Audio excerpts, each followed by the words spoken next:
대한민국이 2050년까지 탄소 중립 국가가 되겠다고 합니다. 탄소 중립. 탄소 중립이란 온실가스의 순 배출량이 0이라는 뜻입니다. 한국이 탄소 중립 국가다. 이건 한국에서 온실가스가 전혀 안 나온다는, 나오는 만큼 다 빨아들이고 있다는 뜻이 되겠죠. 이걸 2050년까지 하겠다는 얘기입니다. 탄소를 줄이겠다는 다짐은 여러 나라에서 하고 있지만 나라마다 처해 있는 상황이 다릅니다. 자연환경, 산업구조, 경제 수준 등 많은 요소가 작용하는 주제이니만큼 쟤네가 하니까 우리도 한다. 쟤네가 2050년 탄소 중립을 선언했으니까 우리도 2050년까지 하자. 이런 식으로 접근할 수 없는 것이죠. 특히 우리나라는 제조업 기반의 나라고 탄소 저감을 뒷받침해줄 에너지원이 없는 나라이기 때문에 탄소 저감이라는 것은 우리에게는 절대로 쉽지 않은 주제고 함부로 이따위로 말을 던져서는 결코 안 되는 것입니다. 특히 이번 탄소 중립 계획은 탈원전 기조를 유지한다, 아니 더 가속한다는 원칙과 함께 나온 것이라서 더욱 문제가 됩니다. 탈원전과 탄소 중립은 양립이 불가능해요. 뜨거운 아이스 아메리카노, 아이스크림 찌개 같은 겁니다. 하나를 추진하려면 다른 하나는 반드시 희생해야 하는 것이죠. 지금 보시는 차트는 월드뱅크의 자료입니다. 세계 탄소 배출량의 41%는 에너지, 발전과 발열 과정에서 나와요. 그 다음으로는 교통수단에서 22%, 산업에서 20%, 상업, 농업 등 기타 분야에서 10%, 가정생활에서 6%가 배출됩니다. 에너지를 만드는 과정에서 배출되는 온실가스의 양이 다른 분야에 비해서 압도적으로 많고 에너지와 교통수단, 탄소 배출량의 63%를 차지하는 이 두 분야를 잡지 못하면 다른 분야에서 아무리 탄소를 줄여봐야 별로 소용이 없습니다. 탄소 중립 같은 건 꿈도 꿀 수 없죠. 세계 발전량의 가장 큰 부분을 담당하는 것은 석탄 화력 발전이에요. 왼쪽 차트 하단의 검은 부분이 석탄 화력 발전의 점유율입니다. 다음으로 많은 것이 천연가스고 그 다음으로 많은 것이 수력이죠. 한국도 생산량 기준으로 전기를 가장 많이 생산하는 발전 방식은 석탄 화력입니다. 그 다음이 원래는 원자력, 천연가스 화력 순이었는데 이번 정권 들어 원전을 하도 조져대는 통에 지금은 석탄 화력, 천연가스, 원자력 순이에요. 그런데 문제는 이겁니다. 화력 발전은 화석 연료를 태워서 열을 만들어내기 때문에 반드시 엄청난 양의 탄소 배출을 동반해요. 연료별 탄소 배출량은 석탄, 석유, 천연가스 순인데 석유를 이용한 화력 발전은 비중이 낮기 때문에 배출량 순으로 따지면 석탄, 천연가스, 석유 순으로 많은 탄소가 배출되고 있습니다. 세계 에너지 분야에서 배출되는 탄소의 72%가 석탄에서 나오고 21%가 천연가스에서 나와요. 그런데 원전은 발전 과정에서 탄소가 전혀 나오지 않습니다.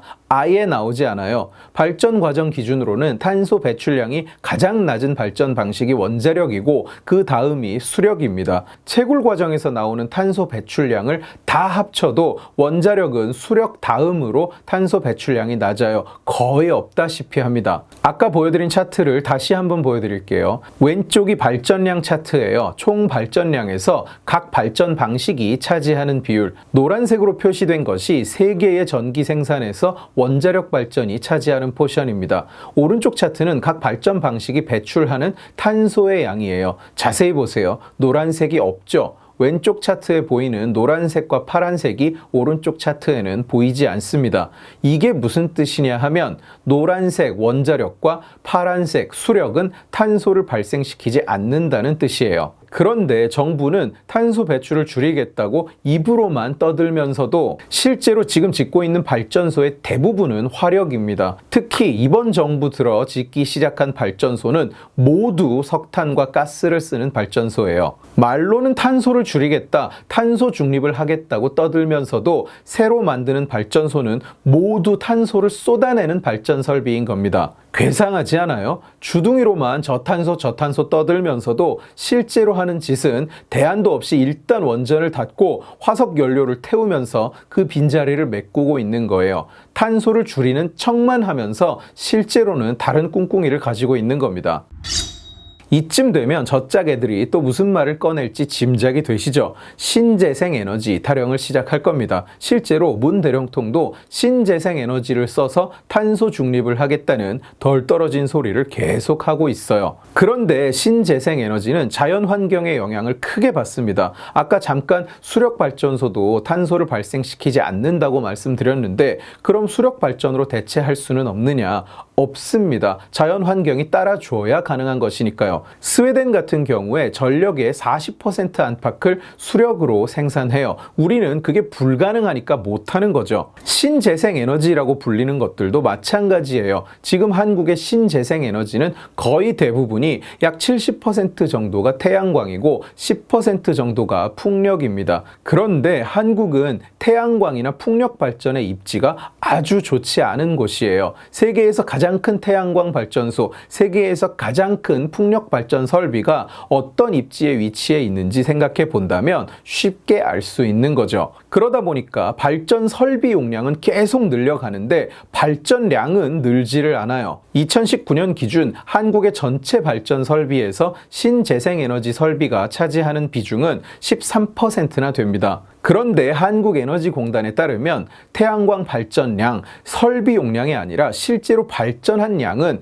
7월 기준 전체 발전량의 0.8%, 8월 기준 0.9%밖에 되지 않습니다. 설비를 아무리 늘려봐야 전기가 나오지를 않는 겁니다. 왜냐? 기본적으로 이용률이 떨어지기 때문이에요. 2018년 기준 한국 태양광 발전의 이용률은 13%를 겨우 넘고 풍력은 20%가 채 되지 않습니다. 한국은 태양광 발전을 하기에는 햇빛이 없고 풍력 발전을 하기에는 바람이 안 부는 나라라는 뜻입니다. 게다가 상황은 더 악화되고 있어요. 한국은 원래 인당 전력 소비량이 가장 가파르게 증가하고 있는 나라 중 하나죠. 그런데 탄소 중립을 위해서는 아까 말씀드린 것처럼 발전 분야와 교통수단의 탄소 저감이 필수예요. 반드시 이루어져야만 하는 것입니다. 이 두 분야에서 탄소를 줄이지 못하면 절대로 탄소 배출량을 큰 폭으로 줄일 수 없어요. 그리고 교통수단의 탄소 배출량을 줄이려면 전기차의 사용이 필수적입니다. 전기차의 확산은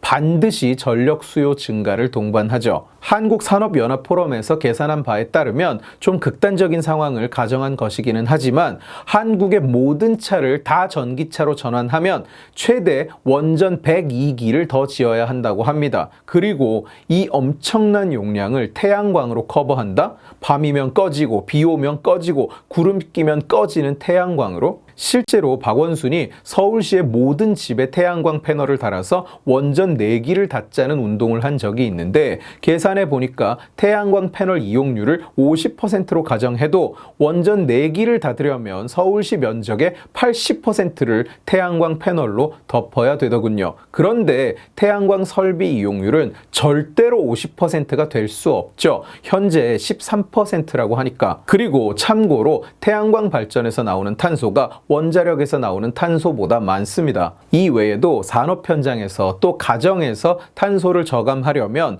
마찬가지로 전기가 지금보다 훨씬 많이 들 수밖에 없어요. 간단히 말하면 탄소 중립은 엄청난 양의 전기를 필요로 하는 목표고 엄청난 양의 전기가 없이는 결코 이룰 수 없는 목표예요. 이걸 원전 없이 한다? 10년 내에 외계인을 잡아서 외계 기술을 얻어낸다는 게 목표가 아닌 다음에야 불가능하죠. 참고로 얘네들은 실제로 외계인이 나타나서 마법처럼 신재생 에너지를 살려주기를 기다리고 있어요. 그때까지 화석 연료를 미친 듯이 태우면서 버티겠대요. 한국 상공에 태양을 하나 더 띄우고 1년 365일 대령통이 호풍환호의 비수를 부릴 것이 아닌 다음에야 태양광과 풍력으로는 원전을 대체할 수 없습니다. 그래서 탄소 중립은 원전 없이는 불가능한 겁니다. 그리고 원자력은 탄소만 안 나오는 것이 아닙니다. 싸기까지 하죠. 바닥에 깔려있는 주황색 선이 원자력의 발전량당 연료비 단가예요.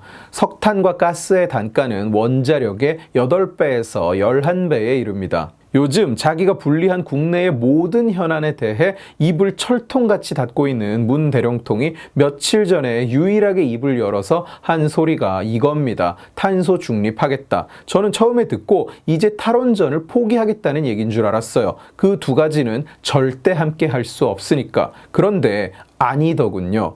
부디 그냥 계속 조용히 계시면 안 될까요?